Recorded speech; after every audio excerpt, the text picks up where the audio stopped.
Life of a town is like the life of a gig. You know what I mean, gig? A cabriolet. You know what I'm talking about? Let me tell you about this gig. When they needed a gig for this play, they come to me. You know why? Because I'm the only gig salesman in the tri-state area. You know what a gig salesman is? A gig salesman has a corner lot, handful of gigs, 1 or 2 carriages. So as a gig salesman, I'm looking at him and saying, that joker who just walked up and kicked the tires has my light bill in his pocket. You know what I'm saying? So, as a gig salesman, I have to figure a way how to get that light bill out of his pocket and into my pocket. So I say to that Mr. Gentleman, how are you today? What you looking for in a gig? What's your budget? And all the time I'm thinking, light bill, he's got my light bill in his pocket. So when they rented this here gig for the play, they got me too. Clop Clop. Fool title if ever I heard one. They said I was cheaper than a horse. I guess that's so. I said I smell better too. Now don't you argue with me about that, Mr. Gentleman. You know why they call it a cabriolet? Anybody know? Cabriolet is the French word for baby goat. How many of you have ever seen a baby goat? How does a baby goat run? It skips and jumps and hops all over the place. See these springs? When this here gig was designed back in 1835 or so, it hopped along behind a single horse just like a baby goat. So they called it a cabriolet with a convertible top. Now that don't cost you nothing. That is free information. You're welcome. So as I was saying before I got off track, kind of got the cart before the horse. That don't cost you nothing either. The life of a town is like the life of a gig. Now take this here gig. I'm not selling it to you, so you can rest easy. How old is it? I don't know. How many miles? Don't know. But I do know a nice lady in the country who loves horses, who owned it before I did. She pulled it with a Clydesdale, 16 hands high. But who had it before her? Don't know. How many generations it go back? Don't know. And that is how a gig is like the life of a town. We see faces walking down Washington and Richardson and Maine. How many generations they go back? Don't know. But if a town is built on solid principles and right design, just like a two-wheel gig, a town can go on forever. Well, now, I see they're getting ready to start the play, so I'll just hush up. But you remember what I said. Now, I'm just going to fade into the background. Ignore me like I'm not even here.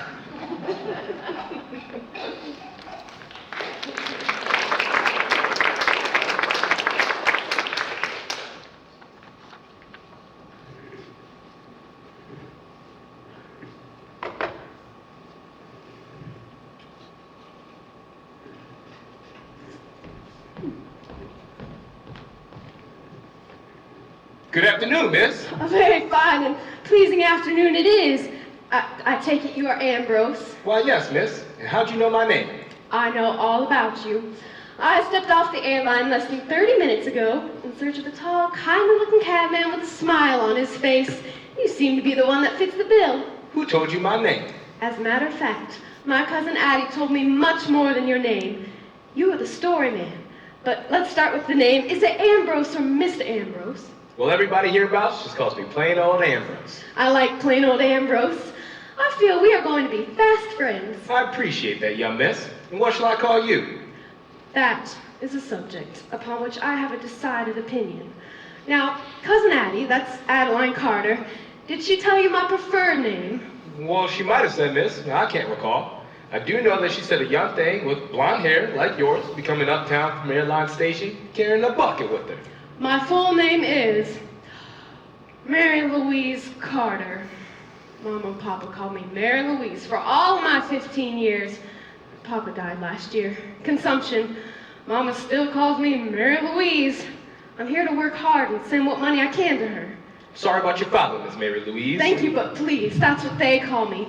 When Cousin Addie writes a letter, she uses my preferred name, Mary Lou. Well then, Miss Mary Lou it is. Let's get you up into the cab here now. Ambrose, do you know the writings of Mr. Edgar Allan Poe of Richmond? Can't say as I do. The late Mr. Poe is one of the most famous names in all of Richmond, and he wrote the most beautiful poem in the English language. We have some Poes It hereabouts. was many and many a year ago, in a kingdom by the sea, that a maiden there lived whom you may know by the name of Annabel Lee. Oh, I fervently wish my parents had named me Annabel Lee Carter, but Mary Lou is what I have been given, and with that I must be content. Well, Miss Mary Lou, may I place you out, please? Now, before anyone asks the question, let me ask it for you. How is it that a 15-year-old girl cousin from Richmond is so likely to strike up a conversation with a local cabman not known to her? Well, let me tell you, Mr. Gentleman, I think a lot of old-time Greenville is unaware of one of the greatest success stories of Greenville. When I first read the play, I asked the question, is it more likely that a cab driver in 1892 Greenville was a black man or more likely a white man? I was just curious, so I did some research and I found out that the hacking business in Greenville in the late 19th century by resourceful black cabmen was a remarkable story. It could be a play all its own. Hacking, driving horse carts for money, what we would call taxi cabs now, Ubers. The hacking business was comprised of expert drivers who followed in the footsteps of a man whose name I hope you'll remember after tonight. Now, how many have ever heard of Mr. Dudley Talley? Mr. Talley, 20 years before this play took place, was one of the great entrepreneurs of Greenville. You might say he was the titan of the hacking business. He became one of the wealthiest black men of his day. His entire fortune, he amassed it by running the hacking business better than anyone else, with skill, resourcefulness, and precise organization. Hacking, along with draying, trucking produce around the county, was Talley's domain. And let me tell you, Mr. Gentleman, he was a generous man who shared his success with others. He was the wealthiest investor among a group of black men who left the large integrated Greenville Baptist Church to found Springfield Baptist Church, on McBee Avenue. First church in our little town, built by retired slaves. Yes, sir, the life and influence of Mr. Dudley Talley is one of the greatest success stories in Greenville in the late 19th century. Now, that don't cost you nothing either. I just wanted you to know a little bit more about a hack's life back then in our little town. So now I'll hush up. Again.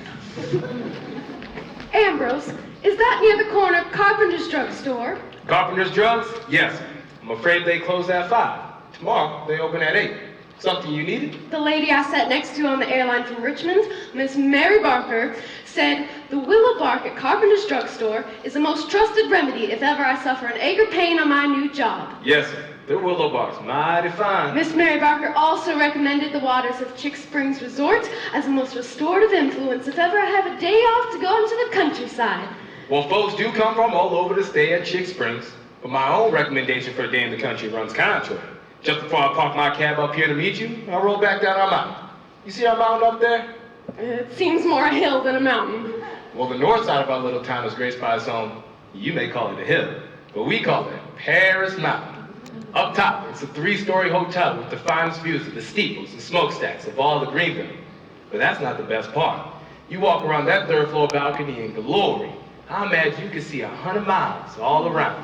The rising, rolling peaks of all the Blue Ridge Mountains. And this here little one, little Paris Mountain, standing off by itself, like a little lamb that lost its way. But up top, the air is as cool and as sweet as Mount Zion itself. And in the afternoon, when I take a fare in my cab up the slow-going, 2-hour ride to the top with 27 switchbacks, me and Bessie always get a long drink of water. Then clip, clop, just as pretty as you please, all the way back down to town, 2 hours up to the peak. But it only takes an hour and a quarter to get back down to town, ride around those 27 curves like Elijah Sherry. Whew, what a ride. I bounce on those dirt roads every day I live here on the earth. They didn't pay me, but I'm sure it's glad they do. Cab fare. Ambrose, how much will it cost me to ride to the Leno's house? Well, all to this is only 15 minutes over the river and down the Augusta Road. And don't you worry about the 4 bits. Your cousin already paid. She told me all about the job of work she found for you over there. Do you say it Leno or Lenu? Well, I heard both from Mr. Leno. I'm his regular cab man as he drives back and forth between the mill office and home. And he tells folks, Leno. Leno.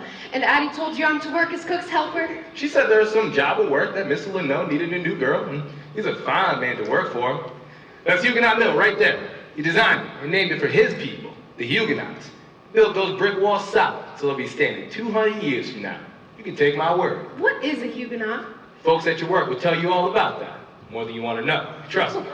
Let me give you a little tour of the south side as we go. I shall be eternally grateful for any words you can share of my new home at the foot of Lovely Mountain. That is what I shall call it. And I hope to visit very soon.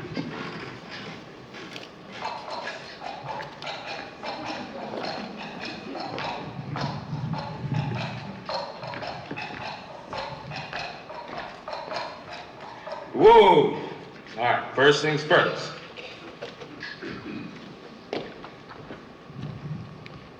Now, listen. This is Reedy River, Paris Mountains to the north, and Reedy Falls is to the south. That's Furman College across there. And the Greenville Female College is over the first hill on the other end of town. They have the graduation in a few weeks. You want to see the show that they put on. There's not another town in all the country as pleasant for situation. They called it Pleasantburg at first, and now you see why. This very old cabriolet was built right there at Cox and Marley's Carriage Works. And beyond that, I mentioned the Huguenot Mill and the mill's office and the steam engine out back.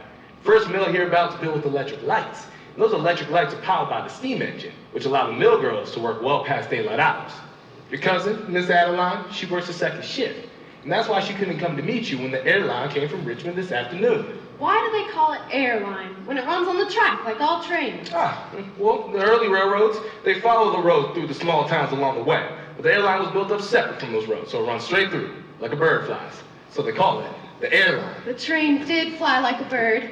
I will write that to my mother tonight.